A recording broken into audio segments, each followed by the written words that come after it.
जय श्री हरि विष्णु। नमस्कार दोस्तों, स्वागत है आपका अपना भक्ति ज्ञान 11 चैनल में।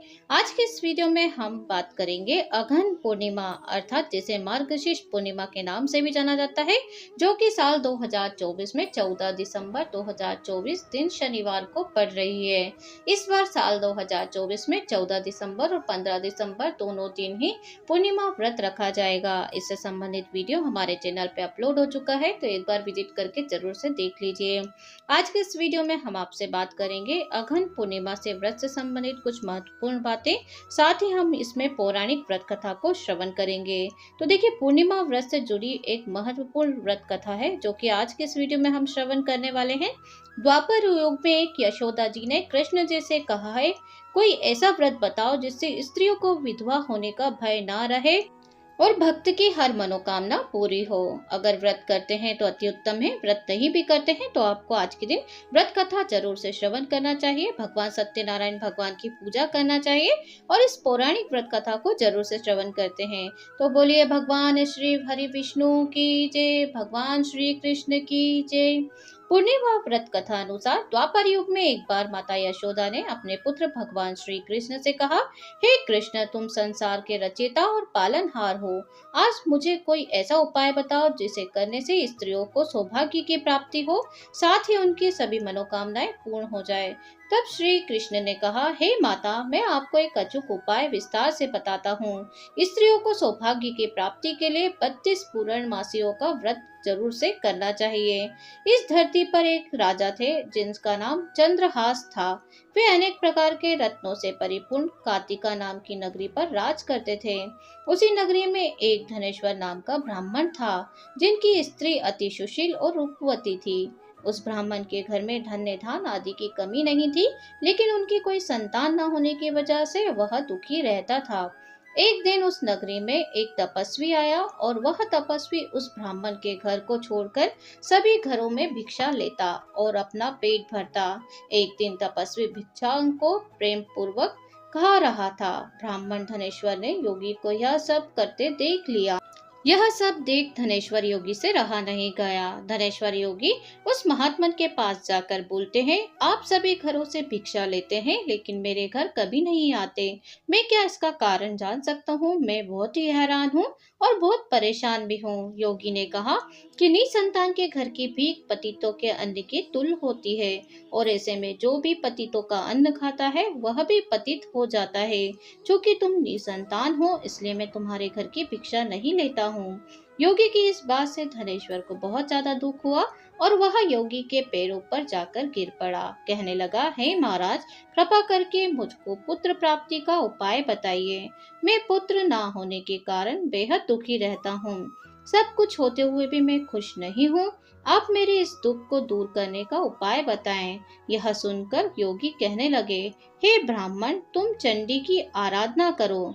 योगी के कहे अनुसार धनेश्वर ने वन में जाकर चंडी की उपासना की और उपवास किया। चंडी ने 16वें दिन उसे अपने सपने में आकर दर्शन दिए और कहा, हे धनेश्वर, तेरे पुत्र होगा लेकिन वह 16 वर्ष की आयु तक ही जीवित रहेगा। लेकिन यदि तुम दोनों स्त्री पुरुष 32 पूर्णमासी का व्रत करोगे तो वह दीर्घायु प्राप्त करेगा। प्रीता कर तुम्हें इस स्थान के समीप ही एक आम का वृक्ष दिखेगा। उस पर चढ़कर एक फल तोड़कर शीघ्र ही अपने घर आ जाना और वह फल अपनी स्त्री को खिला देना। ऋतु स्नान के बाद वह स्वच्छ होकर भगवान शंकर का ध्यान करके उस फल को खा लेगी और वह शंकर भगवान की कृपा से उसको गर्भ हो जाएगा। धनेश्वर ने ठीक वैसा ही किया और उसकी स्त्री गर्भवती हो गई। देवी जी की असीम कृपा से उसे एक अत्यंत ही सुंदर पुत्र प्राप्त हुआ, जिसका नाम देवीदास रखा गया। दुर्गा जी की आज्ञा अनुसार उसकी माता ने 32 पूर्णमासी का व्रत रखना प्रारंभ कर दिया था।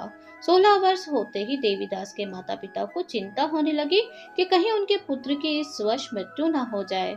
धनेश्वर ने देवीदास के मामा को बुलाया और कहा कि देवीदास 1 वर्ष तक काशी में जाकर विद्या अध्ययन करेंगे, ऐसी मेरी इच्छा है। इसके साथ ही तुम चले जाओ, 1 वर्ष के बाद इसको वापस लौटा आना। इस तरह देवीदास को एक घोड़े पर बैठकर अपने मामा के साथ काशी के लिए निकल पड़ा। धनेश्वर ने अपने पुत्र की दीर्घायु के लिए भगवती दुर्गा की आराधना और पूर्णमासी का व्रत करना शुरू कर दिया।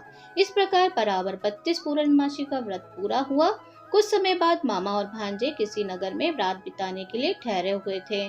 उस दिन उस गांव में एक ब्राह्मण की कन्या का विवाह होने वाला था।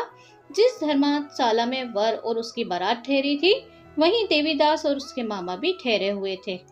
संयोग से कन्या को तेल चढ़ाकर मंडप आदि का कृत्य किया तो लगन के समय वर को धनुपात हो गया, अर्थात वह वर के पिता की नजर एक देवीदास पर पड़ी, अर्थात इसी देवीदास पर जो कि काशी जाने वाले थे अपने मामा के साथ। उन्होंने सोचा कि ये मेरे पुत्र जैसा ही सुंदर है, मैं क्यों न उसके साथ ही कन्या का लगन करा दूं। बाद में विवाह के अन्य सारे कार्य लड़के के साथ हो जाएंगे। ऐसा सोचकर वर का पिता देवीदास के मामा से जाकर बोला कि तुम थोड़ी देर के लिए अपने भांजे को मुझे दे दो। उसने अपनी योजना उन्हें बताई और वह उसका मामा कहने लगा कि जो कुछ भी मधु पर्व आदि कन्यादान के समय वर को मिले वह सब मुझे दे दिए जाए, अर्थात मेरा भांजा इस बारात का दूल्हा बनेगा। यह बात वर के पिता ने स्वीकार कर ली और इस तरह से देवीदास का विवाह उस कन्या के साथ हो गया। पत्नी के साथ वह भोजन न कर सका। उसके मन में सोचने लगा कि न जाने यह कैसी स्त्री होगी। लड़के को ऐसा करना ठीक नहीं लगा। उसकी आंखों में आंसू आ गए और वधू ने पूछा कि क्या बात है, आप इतने दुखी क्यों हैं? तब उसने सारी बात लड़की को बतला दी। तब कन्या कहने लगी कि अब हमारी शादी हो गई है। देव, ब्राह्मण और अग्नि के सामने मैंने आपको अपनी पत्नी बनाया है, अतः इसलिए आप मेरे पति हैं और अब मैं आपकी ही पत्नी रहूंगी, किसी अन्य की नहीं। तब देवीदास ने कहा, ऐसा मत करिए, क्योंकि मेरी आयु कम है, मेरे बाद आपकी क्या गति होगी। इन बातों पर जरूर विचार कर लें। परंतु वह दृढ़ निश्चय वाली थी, बोली कि जो आपकी गति होगी वही मेरी गति होगी। इसके बाद देवीदास और उसकी पत्नी दोनों ने भोजन किया और शेष रात्रि हुए सोते रहे। प्रातःकाल देवीदास ने अपनी पत्नी को एक अंगूठी दी, एक रुमाल दिया और बोला, है प्रिय, इसे लो और संकेत समझकर स्थिर चित्त हो जाओ। यदि मैं जीवित रहा तो अवश्य वापस आऊंगा, वरना समझ लेना मेरी मृत्यु हो गई है। प्रातःकाल जब शादी के कार्य पूरे होने के बाद वह जब सब बाराती मंडप में आए तो कन्या ने अपने पिता से कहा कि हम पति नहीं है और पूरी बात अपने पिता को बता दी। बारात वापस चली गई। इस प्रकार देवीदास काशी चला गया। कुछ समय बाद काल से प्रेरित होकर एक सर्प रात्रि के समय देवीदास को डसने के लिए वहां पर आया, परंतु व्रत के प्रभाव से उसको काट न सका, क्योंकि पहले ही उसकी माती ने 32 पूर्णिमा का व्रत पूरा कर लिया था। इसके बाद मध्याह्न के समय स्वयं काल वहां आकर देवीदास के शरीर से उनके प्राणों को निकालने का प्रयत्न करने लगा। उससे वह मूर्छित होकर पृथ्वी पर गिर पड़ा। उसी समय पार्वती जी के साथ शंकर जी भी वहां पर जा रहे थे। उनको मूर्छित दशा में देखकर पार्वती जी ने भगवान शंकर से कहा, हे महाराज, ये वही बालक है जिसकी माता ने 32 पूर्णिमा का व्रत किया था, जिसके प्रभाव से उसकी मृत्यु दोष कष्ट कट गया। लेकिन भवानी के कहने पर भगवान शिव ने उनको प्राणदान दे दिया। उधर उनकी स्त्री उनकी प्रतीक्षा कर रही थी। वह 16 वर्ष व्यतीत हो गया तो देवीदास अपने मामा के साथ काशी में चल दिए और कुछ दिन बाद अपनी पत्नी के घर पहुंच गया। लड़की के पिता ने खूब धन के साथ अपनी पुत्री को उसके साथ विदा किया। श्री कृष्ण भगवान कहने लगे कि इस प्रकार धनेश्वर द्वारा 32 पूर्णिमा का व्रत रखने से उसके पुत्र को लंबी आयु प्राप्त हुई। अतः जो भी स्त्री व्रत को करती है वे जन्म जन्मांतर में वैधत्व का दुख नहीं भुगती है और सदैव सौभाग्यवती रहती है। वैधव का कभी दुख उसकी जिंदगी में नहीं आता है। यह व्रत पुत्र पौत्रों दोनों देने वाला है तथा संपूर्ण मनोकामनाओं को पूर्ण करने वाला माना गया है। इस तरीके से यहाँ पर व्रत कथा समाप्त होती है। तो बोलिए भगवान श्री हरि विष्णु की जय, भगवान श्री कृष्ण की जय।